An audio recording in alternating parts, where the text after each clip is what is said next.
இந்த பதிவை பார்க்க போகிற அத்தனை அன்பர்களுக்கும் அடியார்களுக்கும் அடியேனுடைய பணிவான வணக்கங்களை தெரிவிச்சுக்கிறேன். அன்பினை பெறுவாயாகில் அகர்மங்கள் அனைத்தும் நீங்கி துன்பமும் தவிர்ந்து போகும், துயரம் இங்கு உண்டோ சொல்வாய். இந்த பதிவில் நம்ம பார்க்க போகிறது ரெட்டியப்பட்டி சுவாமிகள் திருப்பள்ளி எழுச்சி பாடல். மிக அருமையான கருத்தாழமிக்க பாடல்கள். இதுவரை மற்ற அருட்சட்டடியார்களை தவிர மற்ற வெளியினர் இந்த பாடல்களை கேட்டிருக்க மாட்டாங்க, தெரிஞ்சிருக்காது. அது நிறைய பேருக்கு தெரியணும், இந்த நல்ல கருத்துக்கள் பல பேருக்கும் போய் சேரணுன்றதுக்காகத்தான் நான் இந்த அருட்பாடல்களில் உள்ள கருணை, மென்மை, தாயுமானார் சுவாமிகளோட ஒப்புமைப்படுத்துறது, திருக்குறளோட ஒப்புமைப்படுத்துறது, இப்படியெல்லாம் நான் நிறைய சொல்கிறதுக்கு ஒரே காரணம், இந்த அருட்பாடல்கள், அருட்சட்ட நெறிகள், இது சார்ந்த விஷயங்கள் நிறைய பேர் காதுக்கு போய் சேரணும், நிறைய பேர் மனசை தொடணும் அப்படின்றதுக்காகத்தான் இதை நான் சொல்லிகிட்ருக்கேன். தேவையான விஷயம். அதுலேயும் இந்த கலிகாலத்தில் இப்படிப்பட்ட நல்லுபதேசங்கள், அருட்பாடல்கள் எல்லாருக்கும் தேவை. அதனால் நம்ம இதை சொல்லிகிட்ருக்கோம். அந்த ஆசையில் தான் சொல்லிகிட்ருக்கோம். இப்போ நம்ம இன்றைக்கி அகர வரிசையில் 4வது பாடலாக இன்றைக்கி பார்க்க போகிறோம். அந்த பாடல் மிக அருமையான பாடல்.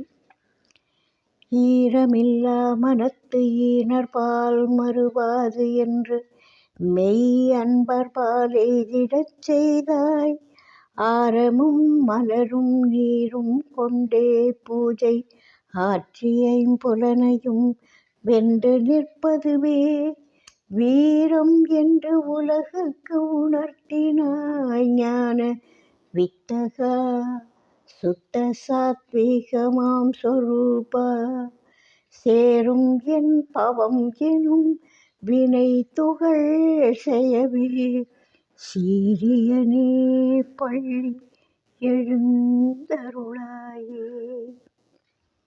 ஈரமில்லா மனத்து ஈனர்பால் மறுவாது. இப்போது மண்ணில் தண்ணியை ஊற்றுனா ஈரம், மண்ணில் தண்ணியை ஊற்ற முடியும், மனசில் எண்ணத்தை ஊற்றுறது, அதுதான் அன்பு. அன்பு, தயை, கருணை, இதுதான் மனசை ஈரமாக வச்சிருக்கக்கூடியது. அந்த மன ஈரம் இல்லாதவர்கள் ஈனர்கள்னு சொல்கிறார். ஆமாம், ரவுடிசம் தான் இன்றைக்கி அப்படி இருக்கே. அவங்கள பின்ன போற்றியாக சொல்லுவாங்க. ரவுடிசம்லாம் எவ்வளவு இன்றைக்கி நாட்டில் கொடுமைகள் நடக்குது, அராஜகங்கள் நடக்குது, வெட்டு குத்து சீரழிவுகள் நடக்குது. அதெல்லாம் அந்த மனசில் ஈரம் இல்லாத காரணம் தானே. அதனால் அவர்களை ஈனர்கள்னே சொல்கிறார். அவ்வளோ கோபமாக சொல்கிறார் பாருங்கள், கஷ்டமாக சொல்கிறார் பாருங்கள். அவருடைய கோபம் நம்முடைய கோபம் போன்றது அல்ல. அவங்கள அந்த அளவுக்கு அதாவது பக்குவம் இல்லை, பக்குவப்படணும், ஆனால் உணரவே மாட்டேன்றாங்க, முரட்டுத்தனமாக இருக்காங்க. அதனால் அவ்வளவு இதுவாக சொல்கிறார். ஈரமில்லா மனத்து. பக்குவப்படாத ஆன்மா கிட்ட இறைவன் நெருங்க மாட்டார். சரி, இன்னும் குழந்தைங்க பக்குவப்படட்டும். ஒரு குழந்தை தப்பு பண்ணுதுன்னா அப்பா அடித்து பார்ப்பார். திரும்ப அப்பாவை அடிக்கிறான் அப்படின்னா சரி, பிள்ளைக்கு புத்தி வரட்டும் அப்படின்னு சில துன்பங்களை கொடுத்து, நீ உன் வழியிலே போயிட்டு வராஜா, நீ கஷ்டப்பட்டால் தான் தெரியும். நீ தப்பு பண்ணுற, சொல் பேச்சு கேட்க மாட்டேன்ற, அடங்க மாட்டேன்ற, போ, தப்பு பண்ணி அதனுடைய விளைவை அனுபவிச்சுட்டு திரும்பவா, அப்போவா அப்பா சொல்கிறேன் உனக்கு. இப்போ நான் சொன்னால் கூட உனக்கு ஏறாது, ஏன்னா தான்ற அகங்காரத்தில் நீ அட்டகாசம் பண்ணிகிட்ருக்க அப்படின்னு ஒரு அப்பா சொல்லலாம் இல்லையா. அது மாதிரி இறைவன் என்ன பண்ணுறார், அவங்கள ஈனர்கள் அப்படின்னு சொல்கிறார். ஈரமில்லா மனத்து ஈனர்பால் மறுவாது என்று மெய் அன்பர்பால் எய்திடச் செய்தாய். அந்த மெய் அன்பர்கள்கிட்ட அவங்களுடைய மனசு உங்ககிட்ட வரும். உன்னுடைய உபதேசங்கள் அவங்களுடைய மனசுக்கு போகும். ஏன், ஈர மண்ணில் விதை முளைக்கிற மாதிரி வறண்ட மண்ணில் முளைக்காது. ஈரமாக இருக்கிற மண்ணில் எந்த விதையை போட்டாலும் முளைக்க ஆரம்பிக்கும். அதுபோல் வறண்ட மனசு உள்ளவங்க கிட்ட எதை சொன்னாலும் அவங்க காதில் வாங்கிக்க மாட்டாங்க. வாங்குகிற நிலையில் வாங்குகிற பக்குவத்தில் அவங்க இருக்க மாட்டாங்க. வறண்ட பாலை போல் இருக்கும் அவங்களுடைய மனம். அதனால் அவங்கள்ட்ட எந்த உபதேசமும் ஏறாது. அதனால் என்ன செய்கிறாரு, ஈரம் இருக்கிற மனசுக்காரவங்க கிட்ட அவர் உபதேசங்களை சொல்லி நல்வழிப்படுத்தி கூட்டிகிட்டு போகிறாரு. அதை தான் சொல்கிறாங்க, ஈரம் இல்லா மனத்து ஈனர் பால் மறுவாதென்று மெய் அன்பர் பால் எய்திடச் செய்தாய். இப்போ அந்த மெய்யன்பர்கள் என்ன செய்கிறாங்க, இவர் சொல்கிற நல்ல விஷயங்களை சத் விஷயங்களை கேட்குறாங்க. கேட்டு என்ன செய்கிறாங்க, இதுதான் மெய்ப்பொருள் அப்படின்னு புரிஞ்சுக்கிறாங்க. புரிஞ்சுட்டு சரி கிரி யோக ஞானத்தில் ஈடுபட ஆரம்பிக்கிறாங்க. அந்த ஆரமும் மலரும் நீரும் கொண்டே பூஜையாற்றி ஐம்புலனையும் வென்று நிற்பதுவே வீரம் என்று உலகுக்கு உணர்த்தினாய். இப்போது ஒரு வீரம்னா நம்ம எதை நினைக்கிறோம், யாரையாவது அடித்து தூக்கி போட்டால் அது வீரம்னு நினைக்கிறோம். அஞ்சாமல் துணிச்சலாக எதிரில் வந்து நின்னா அது வீரம்னு நினைக்கிறோம். சரிப்பா, நீ ஊரை சுற்றி இருக்கிற பகைவர்களை அடித்து போடுற, ரைட்டு, ஒத்துக்கிற. உனக்குள்ள சில பகைவர்கள் இருக்காங்களே, அவங்கள ஒரு நாள் அடிக்க முடியுமா? யார்? நம்ம ஐம்பொறிகள் தான். அவங்க படுத்துகிற புலன்கள் வெளிப்படுத்துகிற பாடு தான். நாக்கு ஒரு தொந்தரவு பண்ணும். சுகர்னால் சாப்பிடாதேன்னா சுகர் அதை கேட்கும். பிபி இதை சாப்பிடாதேன்னா அதை தான் கேட்கும். கண் இங்கே போய் பார்க்காத, அது நல்லது இல்லைன்னா அங்கேயே இழுத்துட்டு போகும். இதெல்லாம் வேண்டாத விஷயம்னு சொன்னால் கூட காது அதையே ரசித்து பார்க்கும். இது போல் முகர்ந்து பார்க்குறதுலையும் வேண்டாத பொருள்னால் ரொம்ப ரசித்து முகர்ந்து பார்க்க ஆசைப்படும். அதுபோல் நம்முடைய சரீரம் இது வேண்டாம், இது பொய், இது மாயைன்னா மீண்டும் மீண்டும் அந்த சுகத்தை தேடும். அதுபோல் இந்த பொறிகள் புலன்கள் நம்மளை என்ன செய்யும், அப்படியே மயக்கி ஆசை காமிச்சு தன் வழியில் இழுத்துக்கிட்டு போகும். அதை இழுக்குதுன்றதை வெளியில் காமிக்காது. நைசான பகைவர்கள். வெளியில் இருக்கிற பகைவர்கள்னால் அவங்க தெரியும், பகைவர்கள்னு தெரியும். ஆனால் இந்த பகைவர்கள் நமக்கு நண்பர்கள் போல, உறவுகள் போல, வேண்டப்பட்டவர்கள் போல நம்மளை இழுத்து சகதியில் தள்ளக்கூடியவர்கள். அதனால் இவங்கள ஒரு நாள் ஜெயிக்க முடியுமா? அப்படி ஜெயிக்கிறது தான் வீரம் அப்படின்னு சொல்கிறார். அப்படி ஜெயிக்கணும், அதுக்கு என்ன பண்ணணும்?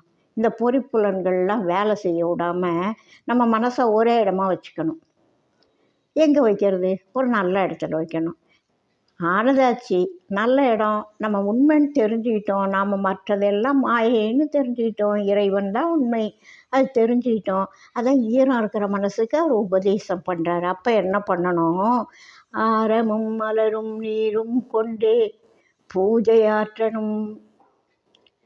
அழகான வண்ண மலர்களால் தொடுக்கப்பட்ட பல மாலைகள், நீர், அர்ச்சிக்க மலர்கள், இந்த மாதிரி ஆரமும் மலரும் நீரும் கொண்டே பூஜையாற்றி ஐம்புலனையும் வென்று நிற்பதுவே. அந்த பூஜையாற்றும் பொழுது பிள்ளையார் உப்பன் தாய் அடியார்களுக்கு சொல்லுவாங்க, பூஜை பண்ணுறேன்னு போயிட்டு இப்படி மணியாட்டிக்கிட்டே ஒரு கையில் மணி ஆட்டிக்கிட்டு ஒரு கையில் கற்பூர ஆரத்தி பண்ணிக்கிட்டு தீபாராதனை காமிச்சிக்கிட்டு பால்காரன் வந்துட்டானா பாரு அப்படின்னு சொன்னால் அது பூஜையே இல்லை அப்படின்னு சொல்லுவார் சுவாமிகள். அது மாதிரி அந்த ஆரமும் மலரும் நீரும் கொண்டே பூஜையாற்றி ஐம்புலனையும் வென்று நிற்பதுவே வீரம் என்று உலகுக்கு உணர்த்தினாய். நீ வாயால் மட்டும் சொல்லிட்டு போயிடல, வாழ்ந்து காமிச்சு. புலநடக்கம்னா என்ன, அதனுடைய பலன் என்ன அப்படின்னு வாழ்ந்து காமிச்சு, ப்ராக்டிக்கலாக தவம் பண்ணி காமிச்ச. அதை தான் சொல்கிறாரு. ஆற்றி அந்த பூசையாற்றி ஐம்புலனையும் வென்று நிற்பதுவே வீரம் என்று உலகுக்கு உணர்த்தினாய். ஞான வித்தகா. நீ யாரு? ஞானம் அடைந்தவன், ஞானி, முழு ஞானி, முழுமையான ஞானம் உள்ளவன், வித்தகன். வித்தகன்னா ஈர நெஞ்சுள்ளவங்க தான் வித்தகன். எல்லா மகான்களும் சொல்கிறாங்க, வித்தகன்னா ஈர மனசு. ஈரம்னா என்ன? அன்பு, தயை, கருணை, இதுதான் ஈர மனசுக்கு அடையாளம். அந்த ஈரமான மனசு உள்ள வித்தகனே, உனக்கு ஏராளமான திறமைகள், ஏராளமான ஆற்றல்கள் இருக்குது. வித்தகன்னா ஏராளமான ஆற்றல் உடையவன். மற்றவங்களால் செய்ய முடியாத காரியங்களை செய்யக்கூடியவன் வித்தகன்.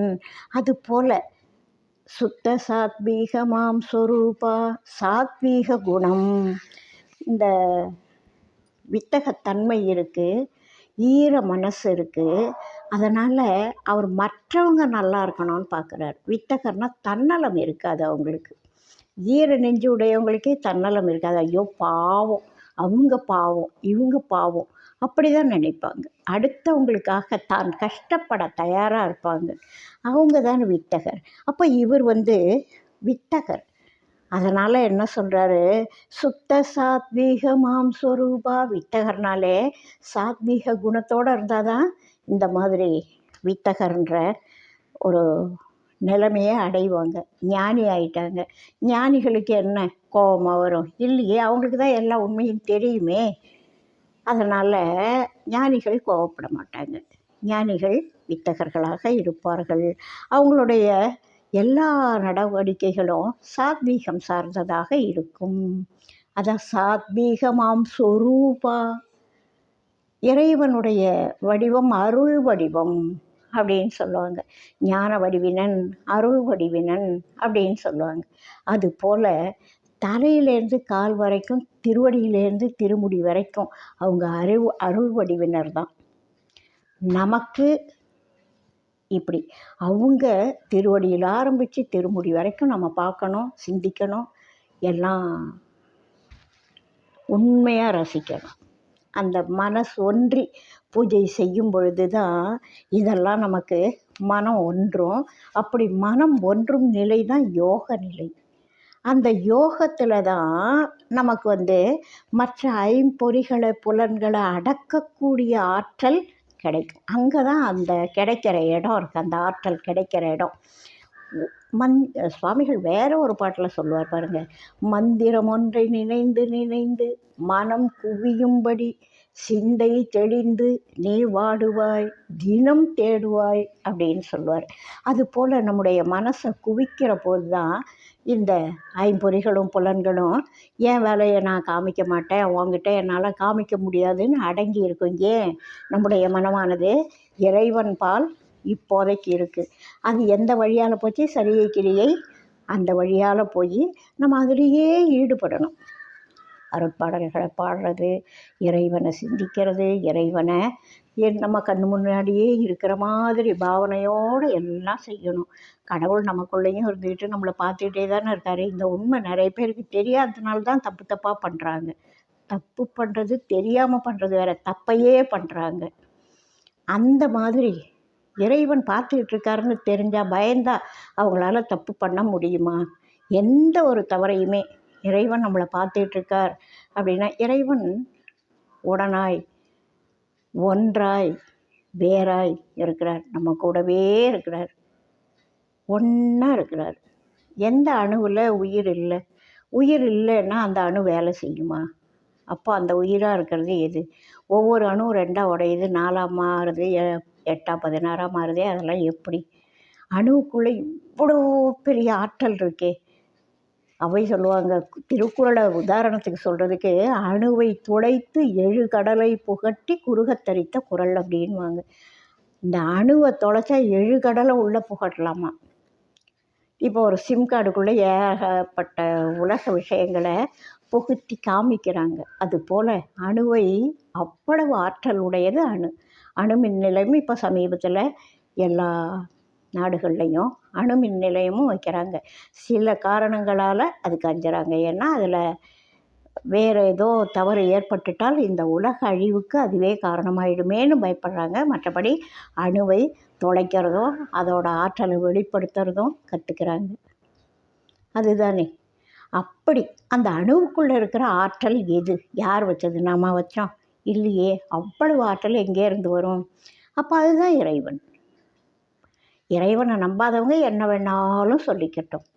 ஆனால் அந்த அணுவுக்குள்ளே உட்கார்ற ஆற்றல் வேறு யாருக்கு இருக்குது? அணுவுக்குள்ளே உட்கார்றதும் அவன்தான். அண்ட சராசரங்களுக்கும் கண்டுபிடிக்க முடியாத அளவில்